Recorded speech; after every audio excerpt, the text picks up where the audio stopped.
박동휴는 겨울 방학이 오기만을 손꼽아 기다린 지 영겁의 시간이 흐른 듯했다.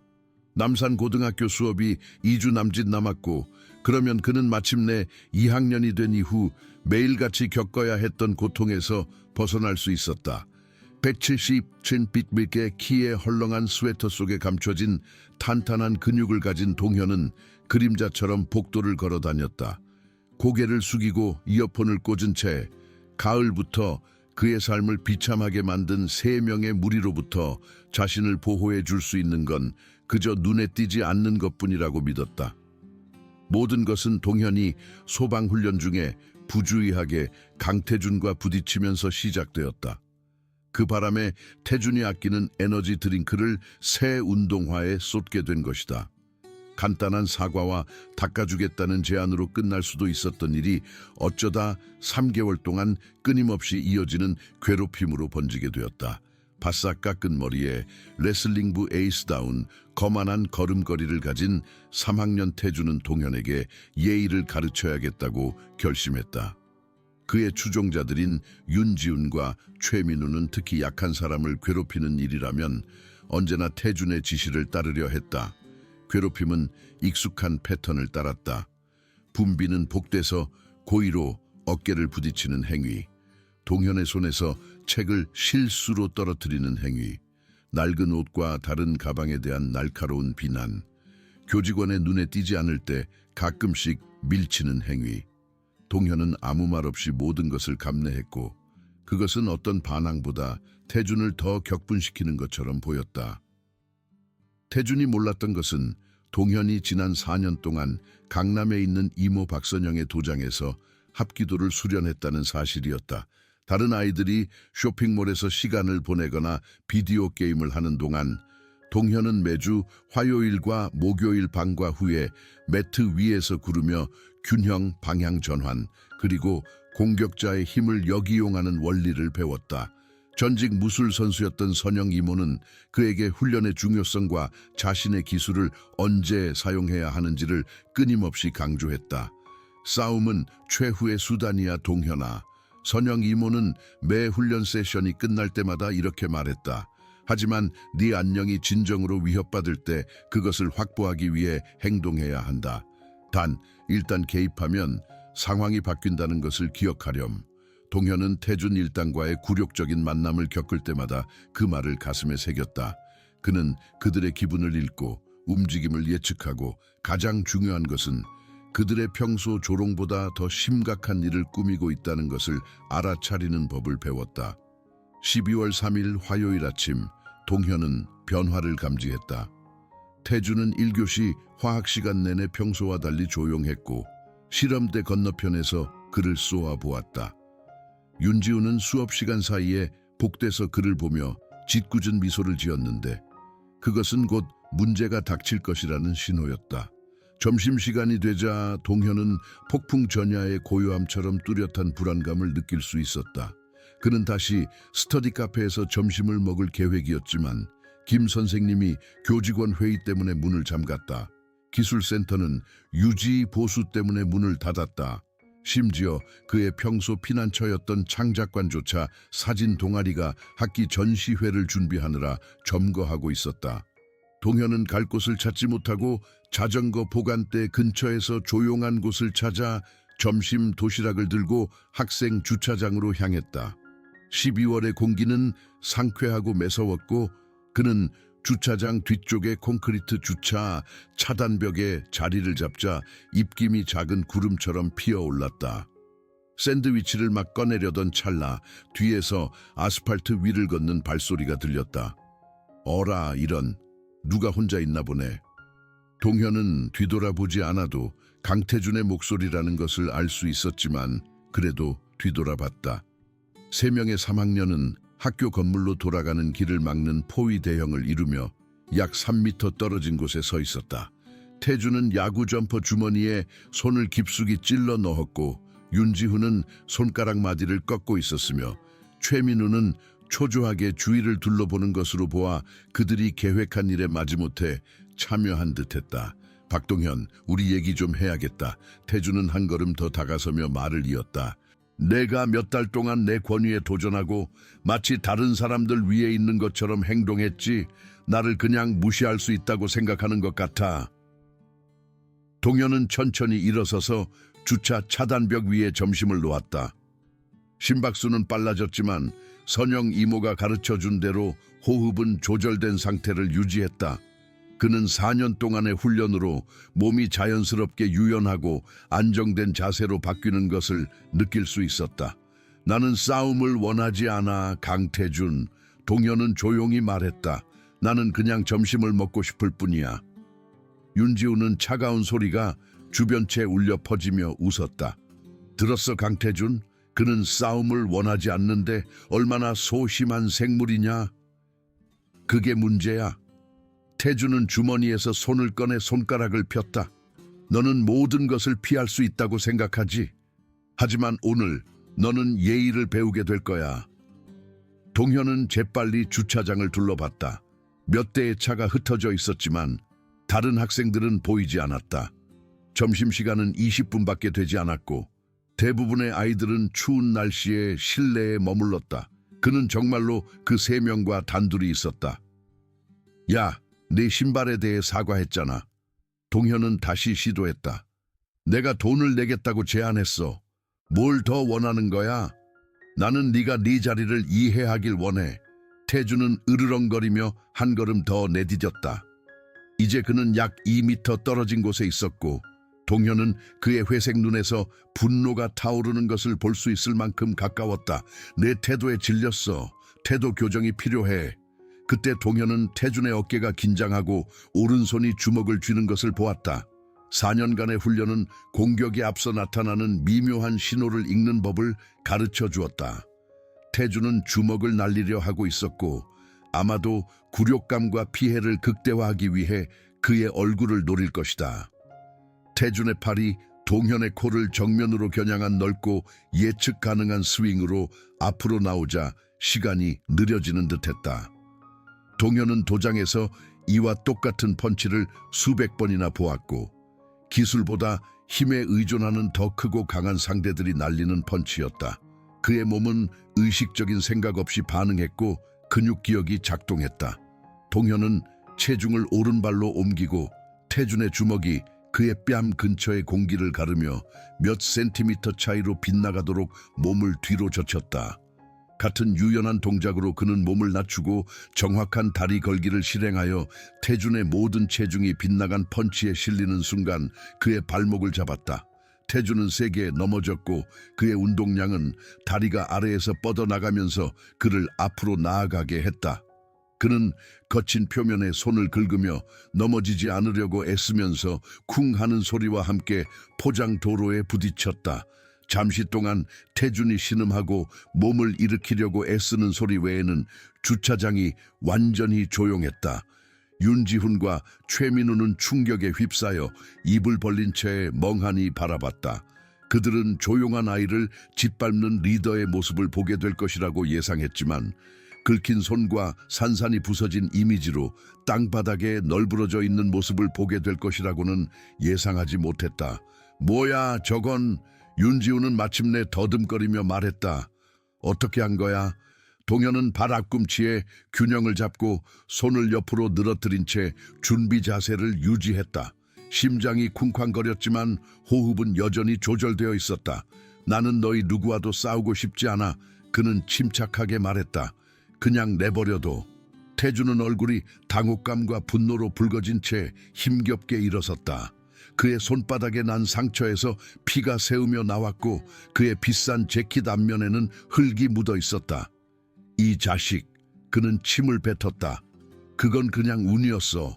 나는 준비가 안 됐어. 하지만 동현은 이제 태준의 눈에서 불확실성을 볼 수 있었다. 쉬운 자신감은 사라지고 자신의 표적이 이빨을 가지고 있다는 것을 막 발견한 사람의 경계심으로 대체되었다. 강태준, 그냥 가는 게 좋을 것 같아. 최민우는 초조하게 학교 건물을 바라보며 말했다. 누가 우리를 여기서 볼 수도 있어. 닥쳐, 최민우. 난 태준은 쏘아붙였지만 동현은 그가 즉시 다시 공격하려 하지 않는다는 것을 알아차렸다. 대신 그는 천천히 왼쪽으로 돌면서 윤지훈에게 오른쪽으로 움직이라고 손짓했다. 그들은 여러 각도에서 그를 핀으로 고정하고 여러 상대에게 주의를 분산시키려고 했다. 동현은 그들 모두를 시야에 넣기 위해 몸을 움직였고 이제 등은 학교 건물을 향하고 있었다.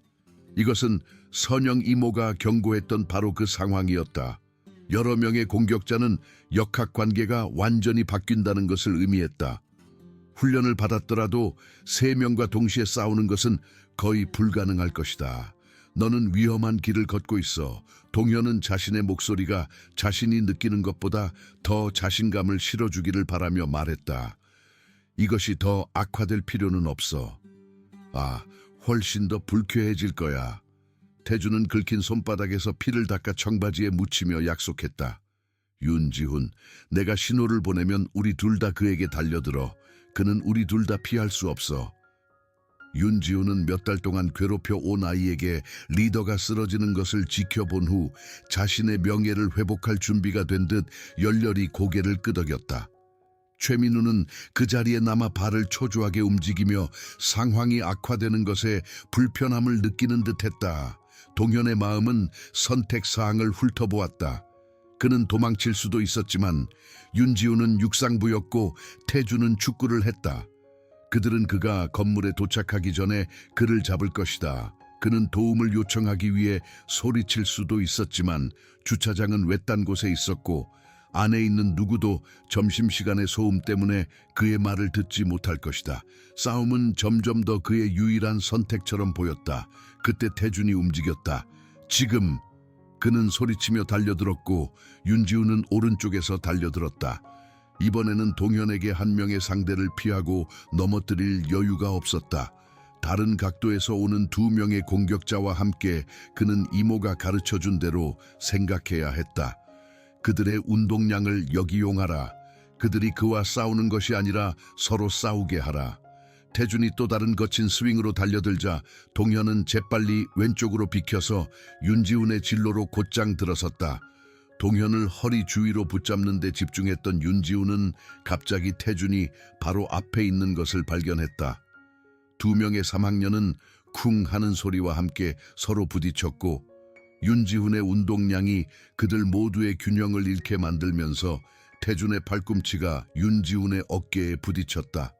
그들은 팔과 다리가 엉킨 차에 넘어졌고 태준은 윤지훈의 무릎이 갈비뼈에 닿자 크게 욕설을 퍼부었다. 동현은 숨을 헐떡이며 여전히 서서 아스팔트 위에서 2명의 불량배가 몸을 추스르는 것을 지켜봤다. 이 멍청이들! 태준은 윤지훈을 밀어내며 소리쳤다. 어디로 가는 거야? 달려들라고 했잖아. 윤지훈은 태준의 팔꿈치가 연결된 어깨를 어루만지며 항의했다. 나는 달려들고 있었어. 최민우는 마침내 손을 평화롭게 들고 앞으로 나섰다. 얘들아, 이거 통제불능이야. 주위를 둘러봐. 누가 우리를 볼 거고 우리는 모두 정학당할 거야. 태준은 다시 일어섰고 그의 재킷은 팔꿈치에서 찢어졌고 얼굴은 분노와 당혹감으로 붉어졌다. 그는 자신감 넘치는 불량배에서 2분도 채 안 되어 혼란스러운 피해자로 변했고 동현은 그의 눈에 위험한 절망감이 스며드는 것을 볼 수 있었다. 이게 끝이 아니야, 박동현. 태준은 긁힌 손가락으로 동현을 가리키며 말했다. 오늘은 운이 좋았지만 나는 네가 어디 있는지 알아. 매일, 매 수업, 매 복도. 너는 영원히 나를 피할 수 없어. 나는 너를 피하려는 게 아니야. 동현은 마침내 자신의 좌절감을 목소리에 드러내며 대답했다. 나는 소란 없이 학교를 다니려고 노력하고 있어. 하지만 네가 계속 밀어붙이면 네가 생각하는 것만큼 내가 무력하지 않다는 것을 알게 될 거야. 잠시 동안 2 소녀는 주차장 건너편에서 서로를 응시했다. 태준의 가슴은 빠르게 오르락 내리락 했고 그의 주먹은 옆구리에 꽉 쥐어져 있었다. 동현은 침착하고 중심을 잡고 다음에 올 것에 대비했다. 그러자 종이 울려 점심시간이 끝났음을 알렸다. 그 소리는 물리적인 힘처럼 긴장을 풀었다. 최민우는 떠날 핑계가 생겨 안도한 듯 즉시 건물을 향해 걷기 시작했다.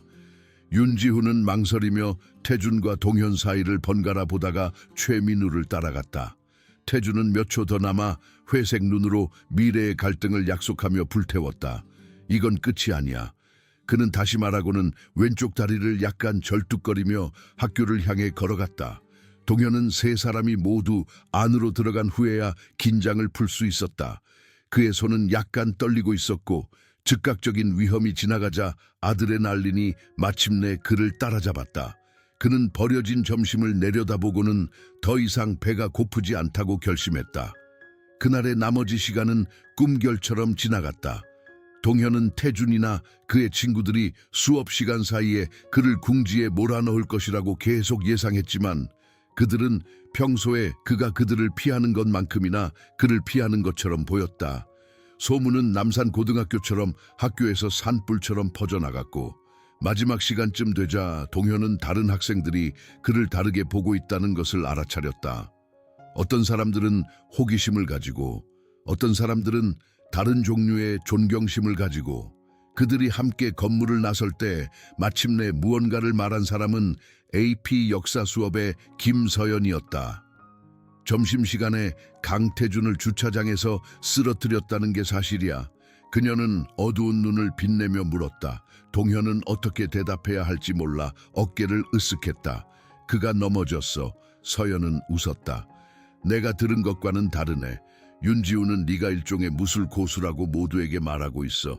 강태준은 링에 던져진 것 같았대. 그는 발을 헛디뎠어. 동현은 간단하게 말했고 그것은 기술적으로 사실이었다.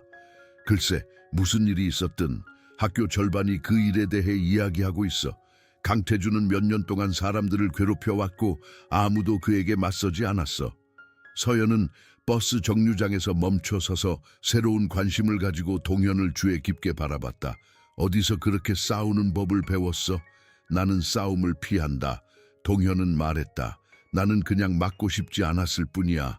하지만 그렇게 말하면서도 동현은 근본적인 무언가가 바뀌었다는 것을 알았다. 그가 자신을 보호하기 위해 사용했던 눈에 띄지 않는 존재의 망토는 사라졌다. 태주는 이대로 넘어가지 않을 것이고 다른 학생들은 다음에 무슨 일이 일어날지 지켜볼 것이다. 선영 이모의 말이 옳았다. 일단 행동하면 상황이 바뀐다. 그날 저녁 동현은 이모의 도장에 앉아 샌드백을 치며 훈련을 체계적으로 연습했다. 그의 마음은 계속해서 싸움을 되풀이하며 무엇이 잘 되었고 무엇이 잘못될 수 있었는지 분석했다. 선영 이모는 몇 분 동안 그를 지켜보다가 말을 꺼냈다. 생각에 잠겨 있구나, 동현아. 무슨 일이 있었니? 동현은 주먹질을 멈추고 샌드백에 기대어 숨을 헐떡였다. 오늘 이모가 가르쳐준 것을 써야 했어, 학교에서. 이모는 천천히 고개를 끄덕였다. 무슨 일이 있었는지 말해봐. 동현은 태준의 첫 접근부터 주차장에서의 마지막 싸움까지 모든 사건을 이야기했다. 선영 이모는 말을 끊지 않고 가끔 고개를 끄덕이거나 이해한다는 작은 소리를 내며 들었다. 잘했어. 동현이 끝마치자 선영은 말했다. 피할 수 없을 때까지 폭력을 피했고 상황을 악화시키지 않았으며 누구에게도 심각한 부상을 입히지 않고 자신을 보호했어. 그것이 바로 이 훈련의 목적이야. 하지만 이제 어떻게 해야 해? 동현은 물었다. 태주는 이 일을 그냥 잊지 않을 거야. 그는 훨씬 더 화를 낼 것이고 다음에는 더 많은 친구들을 데려올 거야. 선영 이모는 잠시 동안 조용히 조카의 얼굴을 바라봤다. 때로는 불량배에게 맞서는 것이 문제를 즉시 해결해 주기도 해. 그들은 자신의 표적이 무력하지 않다는 것을 깨닫고 더 쉬운 먹잇감으로 옮겨가지. 하지만 때로는 그저 자신의 지배력을 재확인하려는 의지를 더욱 굳건하게 만들 뿐이야. 강태준은 어떤 종류야? 네가 말한 것으로 보아 아마도 두 번째 종류일 거야. 그는 유지해야 할 평판이 있고 네가 그의 친구들 앞에서 그를 바보처럼 보이게 만들었어. 그것은 그가 그냥 넘어갈 수 있는 일이 아니야. 동현은 속이 울렁거리는 것을 느꼈다. 그럼 내가 일을 더 악화시킨 거네. 아니 동현아, 너는 그래야 할 때 자신을 방어했어. 그것은 결코 잘못된 것이 아니야. 하지만 이제 다음에 올 것에 대해 현명해야 해. 선영은 장비렉으로 이동하여 한 쌍의 포커스 미트를 꺼냈다. 오늘 네가 한 일을 정확히 보여줘. 모든 움직임, 모든 발걸음. 다음 1시간 동안 그들은 그 만남을 반복적으로 연습했다. 선영은 태준과 윤지훈 역할을 하며 다른 각도에서 공격했고 동현은 자신의 반응을 연습했다. 그들은 그의 발놀림을 다듬고 위치를 개선하고 여러 명의 공격자가 관련된 시나리오를 연습했다. 기억해. 선영은 마무리하면서 말했다. 목표는 결코 누구에게도 상처를 입히는 것이 아니야. 그것은 자신을 보호하고 위험에서 벗어나는 것이지. 이 아이가 계속해서 너를 위협한다면 어른들을 개입시켜야 해. 학교 관리자, 내 부모님, 심지어 필요하다면 경찰까지. 학교는 신경 쓰지 않아. 동현은 씁쓸하게 말했다.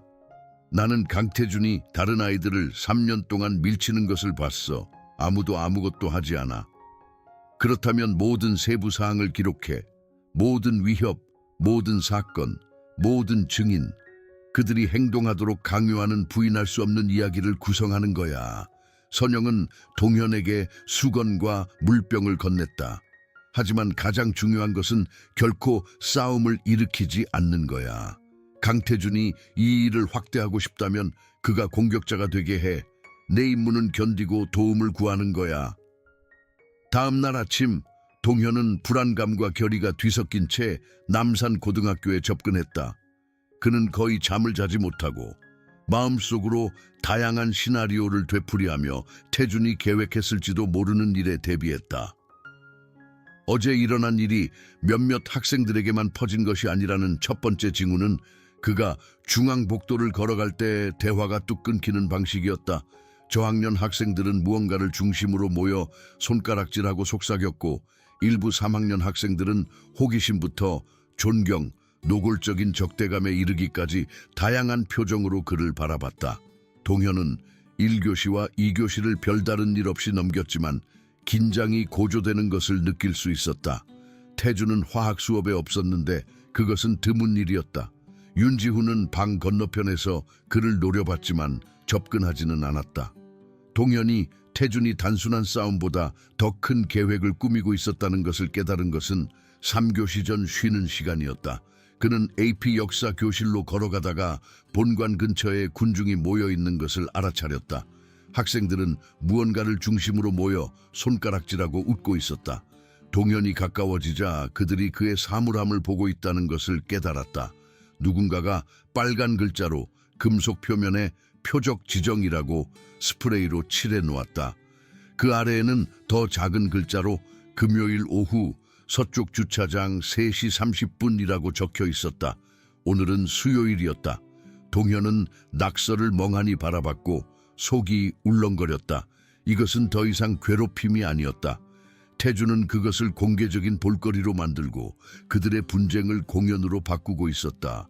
시간과 장소를 광고함으로써 그는 학교 절반이 동현이 맞는 모습을 보기 위해 나타날 것이라고 확신하고 있었다. 데이트가 있는 것 같네. 뒤에서 목소리가 들렸다.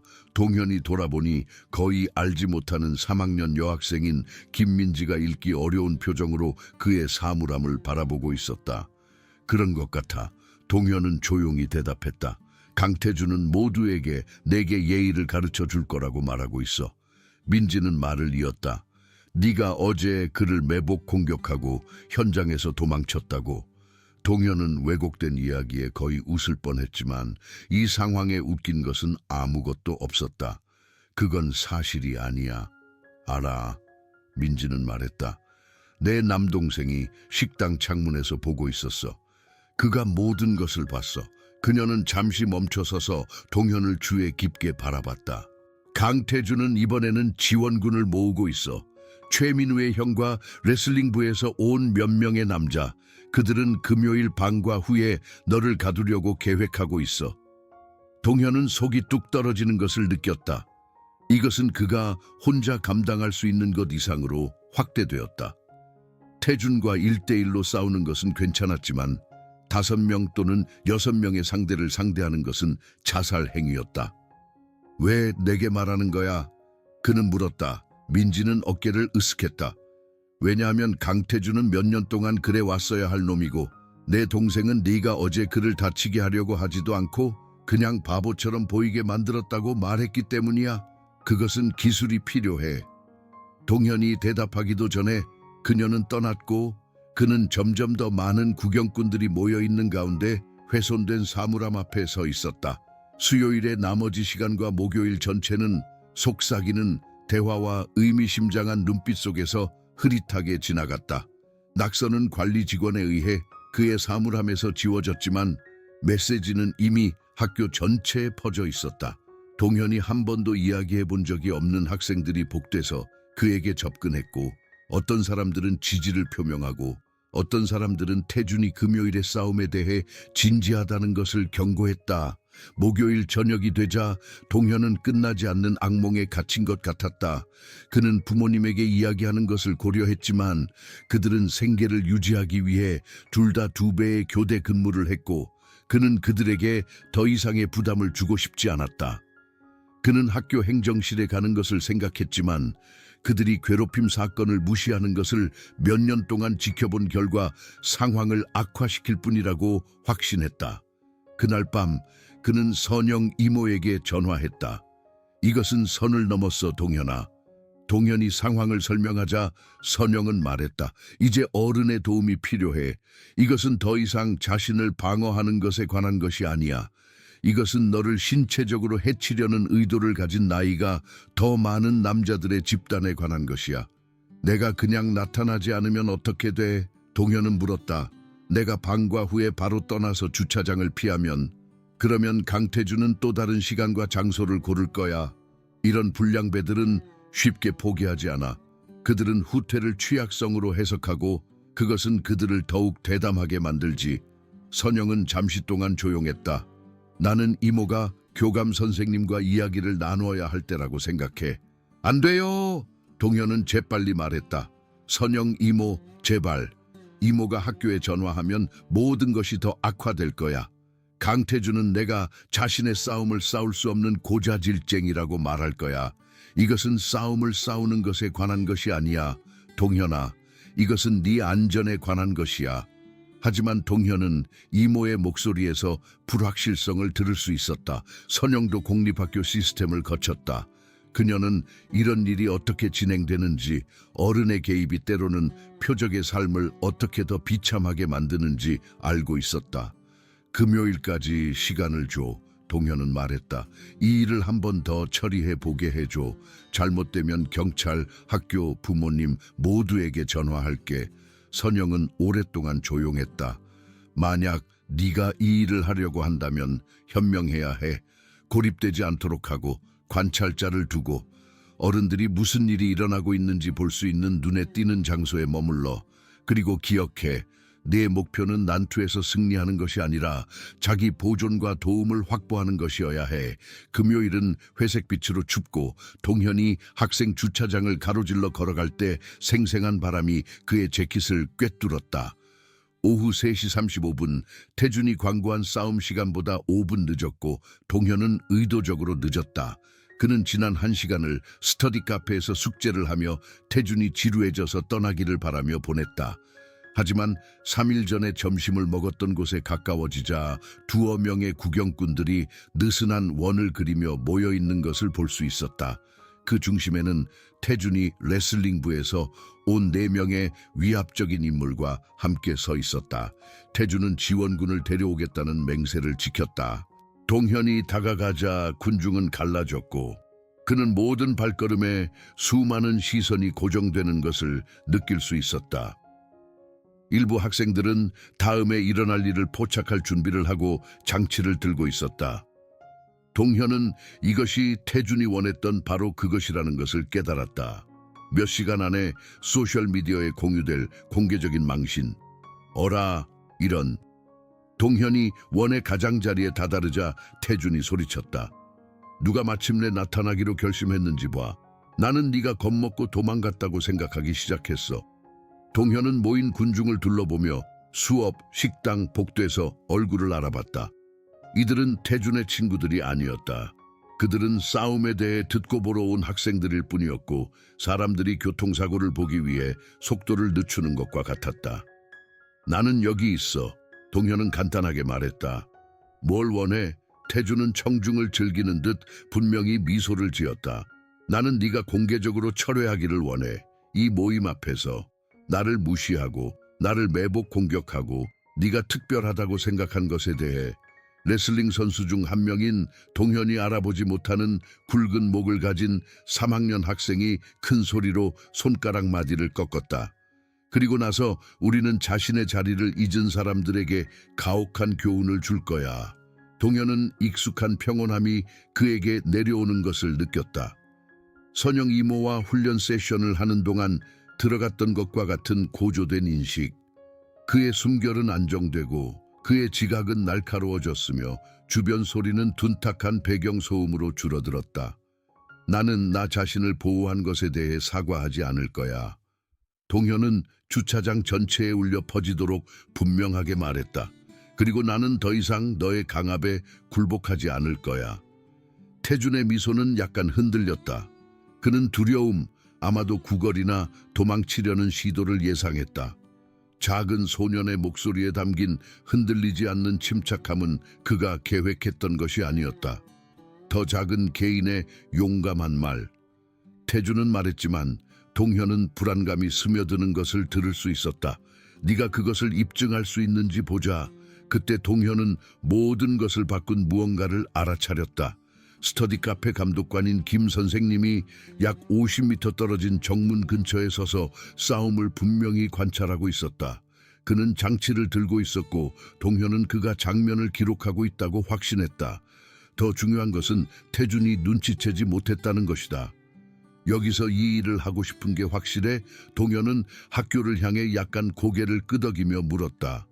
이 모든 관찰자 앞에서 모든 렌즈가 포착하는 가운데 군중 속의 몇몇 학생들은 다음에 일어날 일이 기록될 것이라는 것을 갑자기 깨닫고 즉시 휴대폰을 내려다봤다. 태준은 동현의 시선을 따라 김 선생님을 처음으로 발견했다. 잠시 동안 망설임이 태준의 얼굴을 스쳐 지나갔다. 하지만 그때 그의 옆에 있던 레슬링 선수가 말을 꺼냈다. 교직원이 관찰하는 것이 무슨 상관이야. 이 벼락부자를 겸손하게 만드는데 지불해야 할 작은 대가일 뿐이야. 태준의 오만함이 다시 나타났다. 맞아. 때로는 결과에 관계없이 메시지를 전달해야 해. 그는 한 걸음 앞으로 나아갔고 동현은 이전과 같은 징후를 볼 수 있었다. 어깨가 긴장하고 손이 꽉 쥐어지고 체중이 오른발로 옮겨지는 것. 하지만 이번에는 태준이 혼자가 아니었다. 모두 함께. 태준은 지원군에게 말했다. 모든 면에서 그에게 달려들어. 그는 모두를 피할 수 없어. 동현은 결정을 내릴 찰나의 순간을 가졌다. 그는 5명의 상대와 싸우려고 시도할 수도 있고 거의 확실히 질 수도 있으며 그 과정에서 심각한 부상을 입을 수도 있다. 그는 도망칠 수도 있지만 그들은 그가 안전한 곳에 도착하기 전에 그를 잡을 것이다. 아니면 선영 이모가 때로는 어른의 도움이 필요하다는 말에 의지할 수도 있다. 김 선생님, 동현은 주차장 전체에 울려 퍼지도록 목청껏 소리쳤다. 보안을 불러주세요. 경찰을 불러주세요. 감독관은 즉시 휴대폰을 들어 전화를 걸기 시작했고 본관을 향해 빠르게 움직였다. 태준은 욕설을 퍼부으며 달려들었고 그의 기회가 빠르게 사라지고 있다는 것을 깨달았다. 하지만 절박함은 그를 엉성하게 만들었고 그의 펀치는 화요일에 날렸던 펀치보다 훨씬 더 통제되지 않았다. 동현은 쉽게 옆으로 비켜서 발을 뻗어 태준을 사흘 만에 2번째로 아스팔트 위로 쓰러뜨렸다.